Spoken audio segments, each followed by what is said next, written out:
All right, guys, we are on the next step of Project Raptor.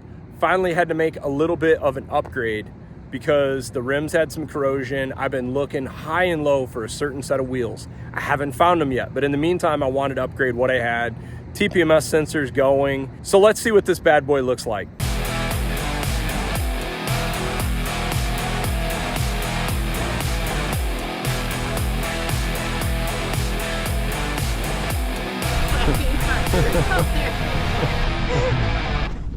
So, before I show you guys, I had some reservations about going this approach, and I could still go back, and I may, because I've got my eyes open for a certain set of wheels, but they're discontinued.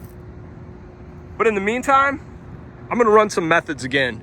We've been running these on the Bronco, and I've been really happy with these. I think it pops really nicely, a little bit more poke than the factory setup. Kind of a decent little stance. Kind of see it's out a little bit past, but still inside of the wheel wells. I like that. Just gives it a tiny bit more aggressive look. If you notice from the front, not too bad. These are 17x8s. I think a zero offset. I need to look. Also, these tires, not a very traditional tire choice for this. It is an all-terrain, but I've had a ton of KO2s and Duratracs and AT3W Falcons and Nittos and Toyos. I wanted to try something different. Number one, these are Goodyear Wranglers, but these bad boys are made in the USA.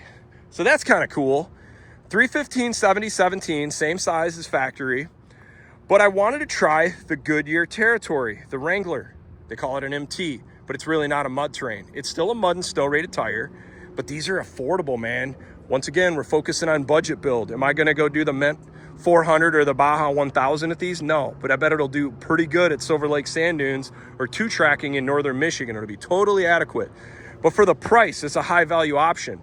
And I did not want to go with the BFG KO3 because they only make this size tire right now in an F-rated tire. And the weight difference between a KO3 and this, the KO3 in this size is 70 pounds, these are 55. And the KO2s were 65 pounds, so 15 pound savings per corner rotational mass. I figured with the little 5.4 liter, that's like adding a tune to it. Honestly, I mean, that's a lot less rotational mass, should have a pretty big impact on fuel economy, performance, and whatnot. So we'll try these out. I don't know, I've never had these tires before, but what's gonna be fun is these are the same tires or same brand, but maybe a little bit different tread pattern that's gonna be on the new RHO, so we'll be able to compare that too. So anyhow, we at least got the wheels and tires squared up. Now on to the next step. We're gonna address the suspension here. I'll be keeping you guys up to date with what I think about these tires. I'll be honest, I'm not sponsored by any of these companies, so it's my money paying for this stuff, so I'll let you guys know. Hey, and also I do want to give a shout out, not by anyone I'm sponsored, but I've been impressed by their customer service. Discount Tires, specifically the Howell, Michigan location. Man, the whole crew there, it's really awesome these days seeing people that are like hardworking and fast. Everybody that works there is just like hustling. It's really great to see. They got a good energy, they got a good crew, their prices are competitive, and they do the right thing. And I'm really happy to work with these. We bought a lot of wheels and tires from these guys, and we've done another set.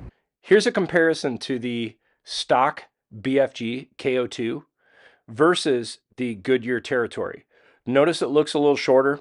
Obviously it wasn't attached here, but it ended up being about a 1/4 of an inch shorter than the stock BFG KO2 for this truck. And then I'm also comparing some pictures of the original suspension. You can kind of see how nasty it looks. All right, guys, today we're going to tackle a bigger project. We're going to rebuild the suspension on the Raptors. Now that we got the tires and wheels done, we're going to jack this thing up. I've already removed the rear shocks. It's super simple. Start with the bottom bolts. Springs look like they're in pretty decent shape. Given what we're doing, we're just going to start with just rebuilding. So here's the rear shocks. When I pulled this shock off right here, this thing was fully collapsed. Look at this. It's just totally smoked. I mean, it's bouncing off the bottom. Thing is done. These have never been rebuilt, so we're going to see, hopefully, these will rebuild okay, and we can clean these up. I'm going to try to get all this corrosion off and reuse these things. Hoping and praying they clean up decent. We got to pull off these guards. All right, guys. Got the strut out now. There's a lot of different ways you can go about doing this. I'll tell you the way I did it, and I'm not saying it's the right way, but I popped the tie rod end off, top ball joint, disconnected the sway bar in the end, disconnect the four-wheel drive lines, disconnect all the brake lines attachments. I also disconnected the ABS sensor because you don't want to put too much stress on that area. Try to hold it up with something. I use this bungee here. Disconnect the top 3 bolts. Make sure to mark your top hat with your shock top, with your shock bucket. With this, see, I've got that score mark. Everything goes in that same location. And then I even marked my shock top. Also not a bad idea. See, I marked that right there. There's a score there. Look at my direction of my shock body. Look at the rear shock collar, so we can make sure when we put it back together, everything is in the same direction. Now I'm gonna pull the top off. All right, we gotta try to eliminate this rust now. We're gonna go about it a few ways. I already power washed to try to remove as much of the loose stuff as possible. And now we're gonna try to see how we can clean this surface up. We're gonna try a few different ways and start least aggressive and then move it up to more aggressive. Rear shocks, kind of see these things are smoked. I was trying to clean them up. Shock shafts are in pretty good shape, but there's a bigger problem. So here's why you rebuild your shocks every 30 to 50,000 miles. There is material missing, and this one was starting to fail as well on the front shocks. You know, I was worried about corrosion, but I didn't even think these things would be smoked. So these shafts are trashed. Most guesses the head is trashed. Even the inside of the body might be bad. So I might be out of luck with these Gen 1 front shocks just being totally junk now, unfortunately. I kind of ran in a pickle. I was going to try to rebuild the first gen shocks and throw those in. Unfortunately, shock shafts are smoked on it. So I got to throw these things in temporary just to get it going until I can get some shock buckets. I've already got the rear Gen 2 shocks in. I got these. I had to run the Gen 1 springs, the Gen 1 top hat. But now, trying to get this thing in here, I've got everything disconnected, and it's still freaking tight. And I can't think of, no matter what, even, well, actually, if you did put the new spring bucket, it'd raise it up an inch. But short term, I'm trying to figure out how to get this thing in here.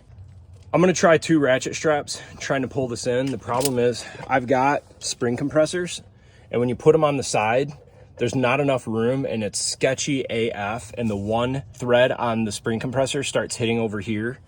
And basically what I gotta do, as you can see, this bad boy it's close. I got about 3/4 of an inch.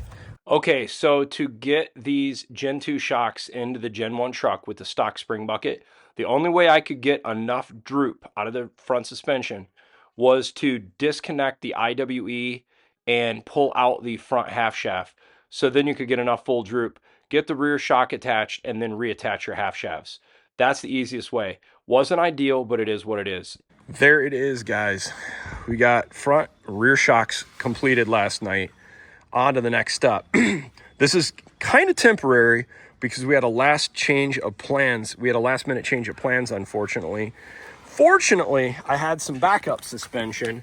I just wasn't planning to use it. So I'm trying to get some RPG live valve deletes. We're gonna be changing out the shock buckets as well. But this is temporary, and I'll show you why we needed to make a change and run the Gen 2 suspension. You can kind of see I still got the solenoids in there. So now that we got this thing back together, at least it's driving, feels a million times better than the blown out Gen 1 shocks. We're gonna do a second phase to this thing. We're gonna change out the springs. We're gonna change out the upper control arm. We're probably gonna change out the upper control arms. Gonna try to figure that out. We're gonna change the spring buckets, relocation brackets for the rear. But right now, at least I can get down the road. I'm not doing any extreme off-roading with this setup, but at least it will work with new tires, new suspension. Huge bummer on the original shocks. That's a big bummer. I was not wanting to have to do that, but unfortunately I didn't have a choice. And secondly, I'm glad I had these spare shocks sitting around, or I would have been screwed. To make these work, you gotta use the Gen 1 springs and the Gen 1 top hats. So this is what it is right now. Now on to the next project. Let's get after that rust. Finally, we've been wanting to fix this rear bumper, and this has been a project for the past few days, so let's do this. Okay, for one of the last steps, to replace these bumper tops, we have to fix this support, which this is what goes underneath your center foot for when you get in a bumper. This is shot. The hitch is actually in good shape. There's nothing wrong with it. but you can't find the hitch anymore. And this is welded on. So we're gonna replace these pieces, but to support the bumper, we gotta replace this. So we're gonna do some angle iron. We're just gonna, this is how shot this is. Rip this thing off. There we go. And put a new piece of steel on now.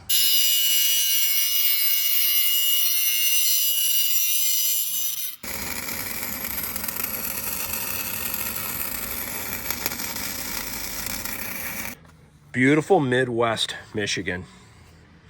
This is what you get in the Midwest, this crap right here. These unfortunately are shot. What we've been working on this week, see this angle iron we put across here? This is the support center section for where you put your step. This thing had rusted off.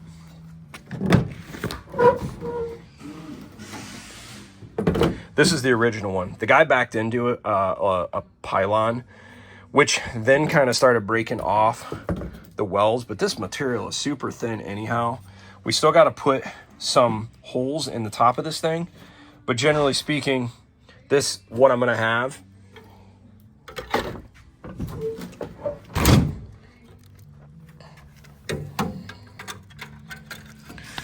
But look at the difference in material. Look how thin that is, look how thick this is. This will stiffen up the hitch, make it a lot stronger, but now we got to transfer these holes across so that we can have this step function working in. We got new caps for the end, and we got a new pad across the top. So let's get to this. So we removed the old bumper caps, put brand new ones on, put the brand new OEM step cover in the middle, and it turned out awesome. I'm very happy. We also did some painting under the undercarriage to make sure all the rust was removed. The hardest part in this entire process was just replacing the step that was in the middle of the bumper attached to the frame. It's a bummer that Ford makes this in such a complex manner, and it's really expensive and difficult to find the OEM hitches, so you don't have much option other than to restore what you have. Hey, I hope you guys are enjoying this project series of getting and rehabbing the Gen 1 Raptor. We got a lot of work ahead of ourselves right now, but it is kind of fun getting this thing going and trying to just improve it a little bit.